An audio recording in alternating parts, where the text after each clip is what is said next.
بسم الله الرحمن الرحيم. لا أقسم بهذا البلد وأنت حل بهذا البلد ووالد وما ولد. لقد خلقنا الإنسان في كبد. أيحسب أن لن يقدر عليه أحد.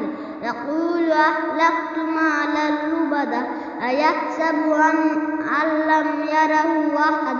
ألم نجعل له عينين ولسانا وشفتين وهديناه النجدين فلاقتحم العقبة وما أدراك ما العقبة فك رقبة أو إطعام في يوم ذي مسغبة يتيما ذا مقربة أو مسكينا ذا متربة ثم كان من الذين آمنوا وتواصوا بالصبر وتواصوا بالمرحمة أولئك أصحاب الميمنة والذين كفروا بآياتنا هم أصحاب المشأمة عليهم نار مؤصدة